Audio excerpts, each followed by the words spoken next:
Welcome to the Beyond the Film podcast. I'm your host, Tyler. I'm Justin. I'm Ryan. And today we are coming at you with our top 5 movies of the year and our top 5 worst movies of the year.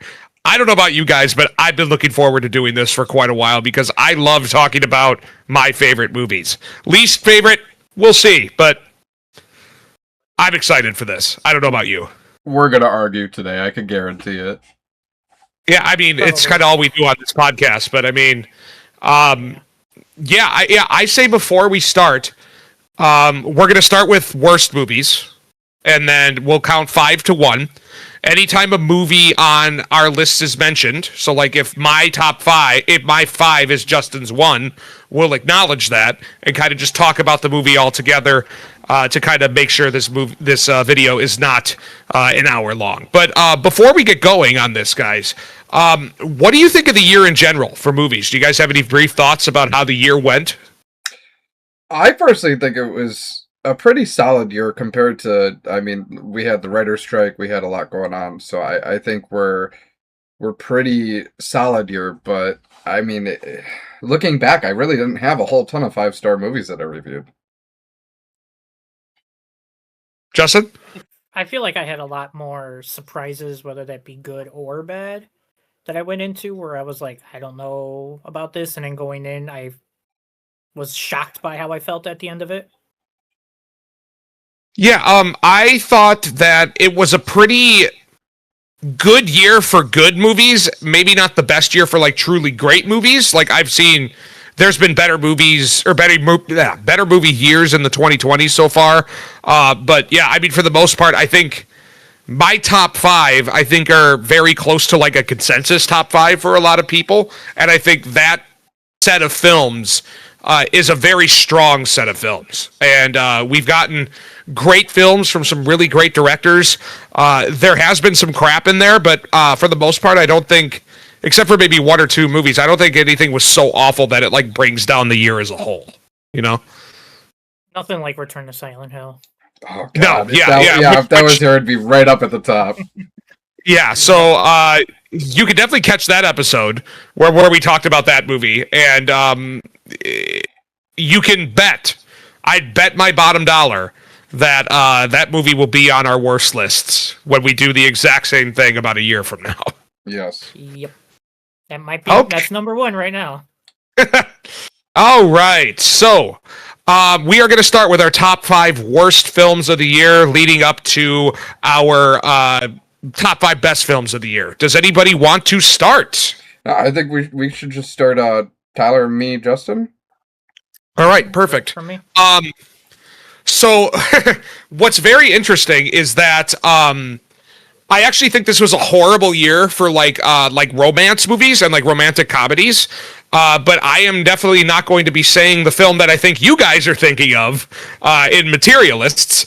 My guess is that'll be on one of your lists. But my number 5 movie is a film called Regretting You. It probably came out, about 2 or 3 months now. It's, who's the famous person? Dave Franco is in it. Yeah, I mean, it's like, I mean, the movie is like so unintentionally hilarious. And it gets to a point where like the drama that's happening on screen just is completely ineffective. Like the most entertaining part of the movie was the ridiculous plot where, this girl's mom and her best friend's dad were having an affair and they died in a car crash, and then they have to kind of get over all that stuff. It was just a weird movie. Apparently it's based on a Colleen Hoover book who people are already very indecisive on in the first place. So my bottom 5 starting off with a film called Regretting You. You got me worried because I have not seen that, but Courtney really wants to watch it, so I'm really worried. It's not great, my guy. No. My aunt who likes the book went in and watched it, fell asleep through the half of it. Oof. Yeah, it's Yeah. McKenna Grace having a year though. Definitely. Yeah. All right, who's next? Well, I will start my list with a film that I was tricked by, and I know me and Justin were both pretty upset with, and that's Honey Don't. Oh, okay. That is actually my number 5 too. Yeah. Oh, perfect. I feel like it wasn't the movie that it was advertised as being. It ended up, I thought it was going to be a little more comedy, a little bit more like sensible, and it really wasn't. It was just kind of a quick lesbian crime noir movie that is completely forgettable. The most memorable part of the movie is Charlie Day trying to flirt with her throughout the whole movie, and that's the only part. I don't remember who the killer is, really. Don't remember anything about the movie except for Charlie Day trying to flirt with her. Yeah, it was I went into it with high hopes. That was one of my surprises. I went into it looking excited for it. I thought it was going to be a funny crime noir type movie, and went into it with complete disappointment. I was just so unfortunately disappointed. I think I just hyped it up maybe too much, and I was expecting too much and was let down. Yeah. Yeah. All right, perfect. So, Justin, you said your number 5 was that film as well? Yep. Perfect. So let's keep chugging along. Your number 4 movies of the year. Would you like me to start again? Yes, sir. Let's just keep go the rotation. Keep the order. Okay. So, my number 4 film, I anticipate you guys having on your list as well, and it is Woman in the Yard. Mine's a little higher up, but yes, I have it. It's my number 2, actually. Okay, perfect. I never went and saw it. Oh, wait, was he not with us? Justin did not. We saw that movie? It was Steve. Yeah, I mean, the only thing this movie has going for it is its premise. I think it's a very nice, simple premise of this family sort of stuck in this house with a force on the outside slowly progressing its way towards haunting them. But outside of that, I mean, the movie's got nothing. The script is terrible. The film has virtually no scares. There's no thematic depth to it. It's just a gigantic bore. It's a cool idea that they simply just do nothing with. And I mean, the only reason it's this low is because it's not offensively bad. It's just a movie that I'm never going to think about again past making this list. Right. I will say that the one redeeming factor of that movie that I remember is the young man that plays the son does a fantastic job of just, I believe he's a first-time actor beginning acting. I remember being impressed with his role. But besides that, like you said, there's nothing to the movie. Mm-hmm. Yeah, I don't have much more to say about it because, frankly, I don't remember much about it. And it's not like I did a bunch of rewatches for this show because why would you want to rewatch your worst films of the year? Right. Mm-hmm. All right, Ryan, what is your number 4? My number 4 is one that you guys might disagree with, and it may not be on your lists, but I put Him. Another movie that I was disappointed and a little surprised about what it ended up being. I didn't feel like it was very memorable at all whatsoever. I know you guys kind of liked it when we came out, but I didn't really see any appeal to the movie, really. And that might be just because it wasn't what I thought it was going to be. I thought it was going to be more of like a serial killer with football, but it ended up being just kind of weird. Too experimental for my taste. Yeah, the movie's definitely experimental. I think that movie's just kind of somewhere in the middle for me for the year. Like I dug a lot of the symbolism in that movie, but ultimately I think it's just too much of a mess. It's a movie very clearly in need of some better direction, where it's like you spend all this money to kind of advertise it as a Jordan Peele movie. Why not just have Jordan Peele direct the movie? Yeah. But he probably doesn't want to direct something he doesn't have a solid hand in writing. So, yeah, I would argue it's maybe a disappointment. I probably wouldn't have had it on my list, but totally reasonable based on our conversations on it before. Yeah, I thought about putting it on there, but some of the movies that I have on there were just a little bit worse. And I do like the idea of the movie. Maybe if it was maybe done by a better writer, better director, it could have worked. And then I did like Marlon Wayans in it. I thought he was good in it. But yeah, other than that, it's kind of forgettable. And the dude in it did not have a good year in movies. I can't think of his name, but yeah.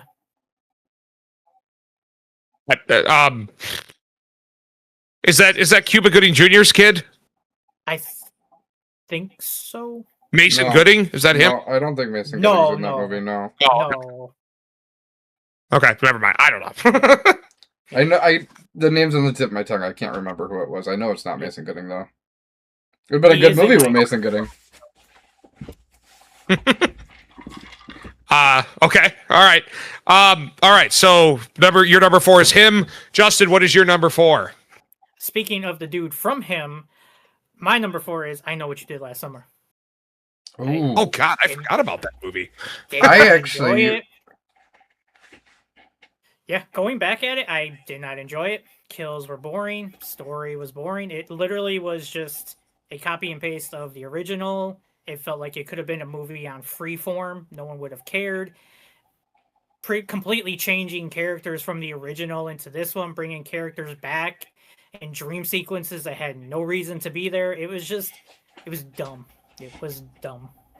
I actually really enjoyed that movie. Yeah.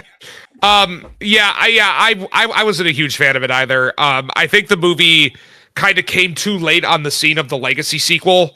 And while it, like, I gave the movie its props for taking some pretty big swings with some of its well-established characters. But Justin, you 100% hit the nail on the head. The kills are boring. It wasn't even really a very exciting franchise to begin with, so trying to bring it back and get all nostalgically excited for I Know What You Did Last Summer movie just wasn't happening for me. I think that I enjoy it strictly because, like, one of my favorite movies, I think one of the best filmed horror movies ever is the original Scream.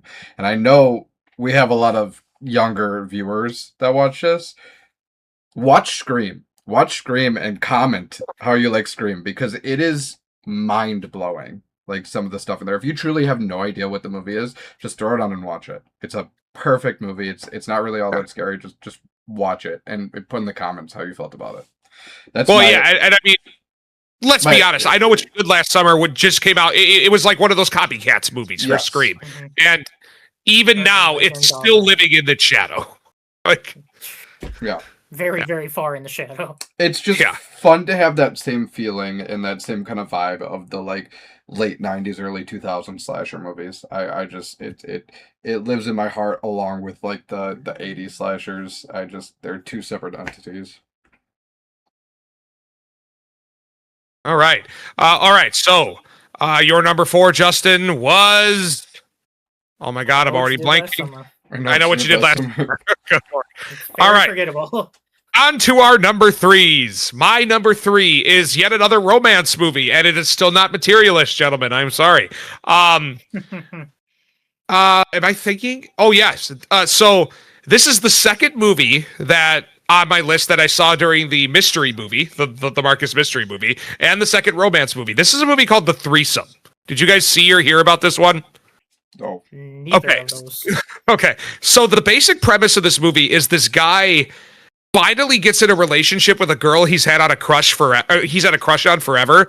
They then randomly meet this girl at a bar, and they decide to have a threesome. And then that guy ends up with Miles Teller. No. Okay.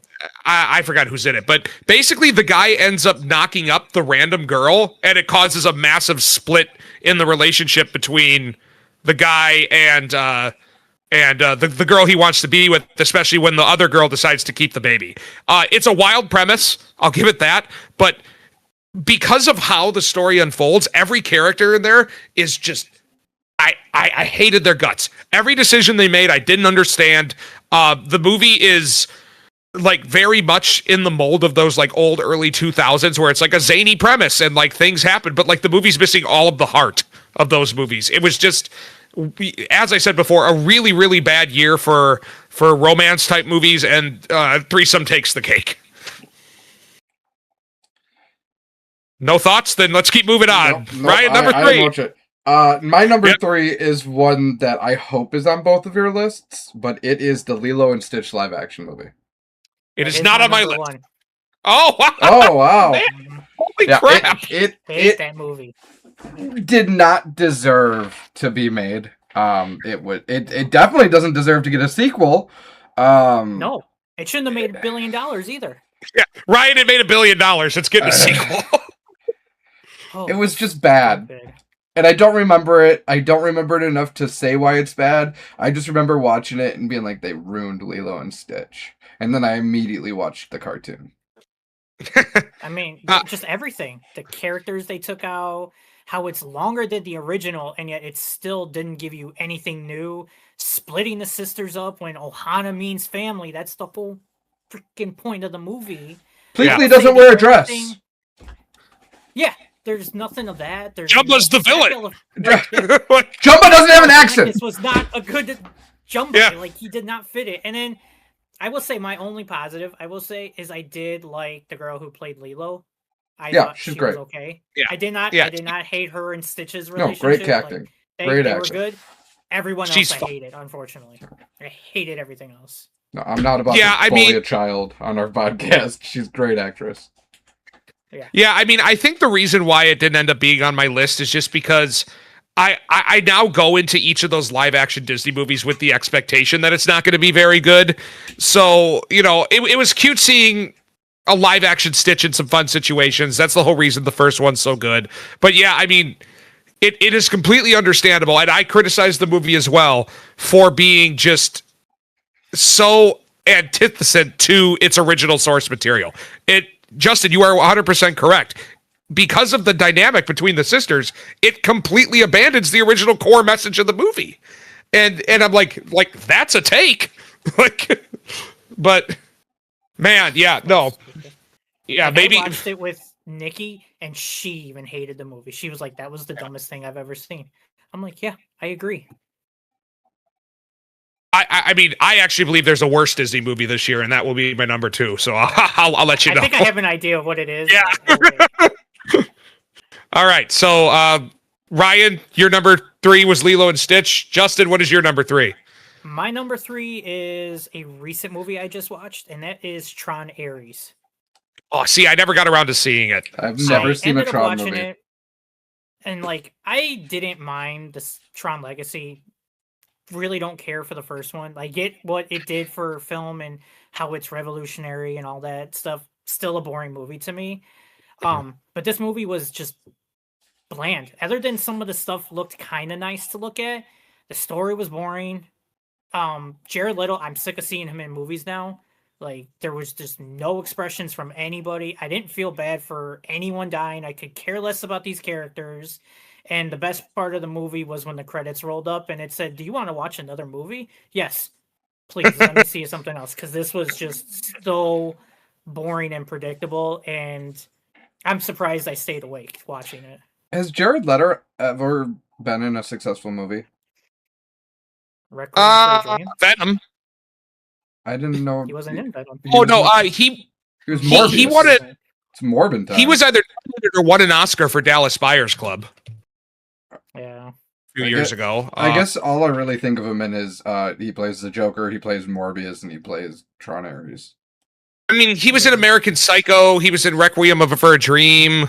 Yeah. He was Maybe in his American solo Psycho? movies? Yeah, he was one of Bateman's coworkers. You're right. Paul. Wow, Yeah. you're right. I completely forgot about that. I think he's the coworker that gets killed with the axe in the most famous kill scene. Yeah, like Justin said, he's Paul. Hey, Paul. Yep. And Do I you had like to Huey rewatch that Huey scene Lewis? after I watched Tron Ares. Yeah, Huey Lewis. Hmm. Yeah. I rewatched that scene of him getting killed over and over after Tron Ares I watched. And then he's going to be in He-Man as Skeletor. Yeah. So, God. Stop casting him in movies. I hope him his go back to catchphrase music at is, this point. it's Skeletor time. Yeah. Oh, God. I'm not looking forward. I mean, I'm not looking forward to the movie, but yeah. All right, enough about, what's his name, though? Yeah. 30 Jared Seconds Leto. to Mars, man. Yeah. All right. Number 2. Justin, my number 2 film of the year is not Lilo and Stitch. It is, in fact, Snow White, the live-action movie that came out this year starring Rachel Zegler and Gal Gadot. This movie is, I think, much more offensively bad than Lilo and Stitch. I think that, like the girl from Lilo and Stitch, I think Rachel Zegler, tries in this movie, and it shows that she's the only one in this movie with any talent. She's basically acting in a green screen the whole movie. All the CGI is so overused, and everything looks terrible. The dwarfs look creepy as hell. Like all of the like cute, innocent nature of the film is taken out. But I mean, the reason why this movie's number 2 is almost exclusively because of how awful Gal Gadot's performance is as the evil queen. It is like, I think because we see a lot of movies, it's easier for us to pick up on like the nuances of a bad performance. I think like a 5-year-old could walk into that movie and say, "That wasn't very good, mommy," and they'd be right. Like she might be. And like I don't remember her being offensively bad in like the Wonder Woman movies or anything like that, but like she gave an offensively bad performance. I think they kept it simple with her in Wonder Woman and stuff like that. Like they hid her flaws and kind of made her more action than talking, and just kind of kept it. Because in Justice League, she has like one of the worst lines ever I've ever heard. Kal-El, no. Like, I mean, I will say the positive though for that is I like how bad it is, and that might have been the only reason I didn't add it, because it's just. And then with everything around it, made it even probably worse than it even is. But her performance just makes me laugh. And I'm like, God, there's hope for people who want to be an actor. You can be if she's one. Because, dear God. I can say with 100% confidence that all 3 of us on this podcast currently could act circles around Gal Gadot. Yeah. I mean, I'm pretty confident I could. I've done shows, so I know I'm not as terrible as her. All right. Yeah, so Snow White. Ryan, number 2? Well, my number 2 was Woman in the Yard, so I don't have it. But for my number 2, I actually have 2 honorable mentions for this that I want to just say real quick. We don't have to talk about the movies. I just want to bring up how awful Strangers Chapter 2 was with the hunting pig. I need to see that. And that's gonna be my number 1. Oh God! I also want to bring up a little movie that will probably be on Justin's list called Jimmy and Stiggs. But we can talk about it. It's not on your list. It was more boring than I hated it. Wow. That's what my problem was with it. Well, that is another one that would definitely, it was also a little too artsy for me. Not bad enough that it made the list, but it gave me a migraine. I just thought it was boring. It went on too long. Could have been a 20-minute I mean, you know what? film.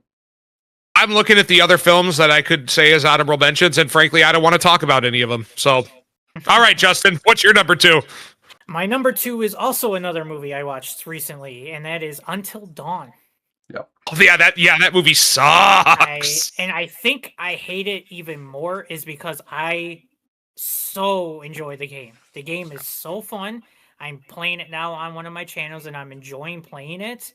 But this movie was god-awful. How many times can you make the same stupid mistake? I mean, I could run into a wall, and I'll probably go through it faster than them realizing how stupid they are. Like, it was just so butchered. It was just like Silent Hill. It doesn't make any sense to what the game was. There's no rhyme or reason why it was made. It was almost like I told Ryan this, that it was like they made a script and then was like, hey, Until Dawn's a popular thing. Let's slap that name on it and people will go see this movie. I mean, I think that's exactly what happened. I think that there was a shelved script that was not Until Dawn related at all. They repurposed it a little bit, slapped the Until Dawn label on it, and released it, trying to get hard-earned money out of the fans. And that's offensive to me. To be honest, like, it probably would have made my list, maybe as an honorable mention, but there's just so much other crap this year that I just hated worse than that movie. I think what's even more disappointing is that was a David F. Sandberg movie, who made Lights Out. I think he made one of the Annabelle sequels or one of the Ouija sequels. Like, the guy can make good horror films. Even non-horror movies. Yeah. I mean, the guy can make a film, and this just isn't it, man. I don't know what to tell you. So bad. Ryan, any thoughts on Until Dawn? No, I agree with you guys that it felt like not an Until Dawn movie that was just kind of turned into one at last moment. Not much to say about it. I didn't hate it as much as you guys. I think I gave it like a 3.5 because I didn't treat it like an Until Dawn movie. And I still thought it was a fun thing to watch. But I if you truly sit there and you're like, I'm a huge Until Dawn fan, I can see why you'd hate it. Yeah, 100%. All right. Well, my number 1, as already spoiled, is Strangers Chapter 2. I am a big fan of the original Strangers. I think it's a really solid, like, little home invasion movie. So when they said that, a noticeable director like Rennie Harlan was not only going to make one Strangers movie, but 3, I'm like, okay, like, make a trilogy, expand on the characters a little more. And I'm like, what are we doing here? Like, the first movie was like a remake of the first film, but worse. So I'm like, okay, that's not like offensive. But the second one, literally nothing happens. It is a 96-minute second act of a movie. Like, if you put 1, 2, and 3 together, there is a very realistic chance that you could cut it into one definitive movie, and you could cut 98% of this movie out. Like, the acting is terrible. They decide to, allude to some of the backgrounds of the Strangers, which takes away all of their terror as characters. And there's no redeeming qualities. Like, it seems like, I think Madeline Petch, who I did have to look up, by the way, the main actress in the movie is also a producer, and I think it's just like her just trying to cement herself as a scream queen. And I think I remember Ryan saying something about that too. That's probably where I'm getting this idea. But yeah. I've got worse news for you about that, actually, now they bring it up. Just the other day, I saw an article pop up that, I already forgot her name. What is it? Madeline Petch. Madeline Petch. Yeah. She is already cementing another 70s horror remake that she wants to do. She hasn't announced what the series is. Well, hopefully 70s horror. The only thing that comes to mind for me that she would do, they remade it with Keanu Reeves. What is that movie called? With the Constantine. No, the two girls that take the businessman. Knock Knock, but the original is called something else. Oh, I don't know. Who's there? I didn't even know it was. Yeah. It's Knock Knock is based off of a movie called Death Game. From the 70s or 80s, and it is I've not seen Knock Knock, but Death Game is pretty fun. It's the same kind of thing, but it's an okay movie. Death Game was probably better. So congratulations to Strangers Chapter 2 of being the only movie of 2025 that I gave half a star to. Wow. Yep. Not even an extra for the hunting pig? No. Terrible time. But you know what? It's probably better than Return to Silent Hill, because at least I didn't fall asleep. That is true. I did have to wake you up multiple times for that movie. Yeah. All right. Yeah. All right. So that's my number 1. Ryan, what's your number 1? My number 1 is it's Materialists. Wow, that's shocking. It is, isn't it? It is Materialists. I know. I just had to triple check it. There's something about just how bad of an actress Dakota Johnson is. It wasn't a good movie. It was quite boring. It's bad that my wife didn't like it. And Nobody her sister didn't like it. Nope. Me, Justin, our double date, we all hated it. Bad movie experience. The chairs were uncomfortable. Which is Dakota Johnson's fault specifically, and then Dakota Johnson ruined our Chili's experience. She made that lady go talk to her boyfriend. She did. Yeah. How dare her? The only reason Materialist is not on my list, because we have gotten so much fuel from that fire that I just couldn't. I couldn't, because we got so much enjoyment out of it. Lilo and Stitch did not get enjoyment out of it. Materialist, we could still run with that, I didn't like Materialist. Oh, and I think Dakota Johnson's a bad actress, and I stand by that. I agree with you. And Tyler agrees. I've already.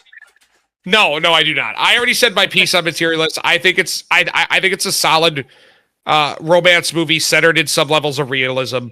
I like Celine Song as a director. I like what she can do. Like, what you're saying about Dakota Johnson, I don't entirely disagree. I don't think she's offensively bad in here, but like, I've seen her at her worst, and like, it's much closer to that than it is her best. So, I mean, I could agree with you there, but I mean, it's a movie that I think I liked. It's a positive movie. So I guess, if anything, you having it as your number 1 worst and me having it as a 4-star movie just shows that film is ultimately subjective, and that's why it's a great medium. Okay. All right, Justin, what is your number 1? My number 1 was Lilo and Stitch, but I do have some honorable mentions that I will not go into detail with. Sure. They're more disappointments than anything.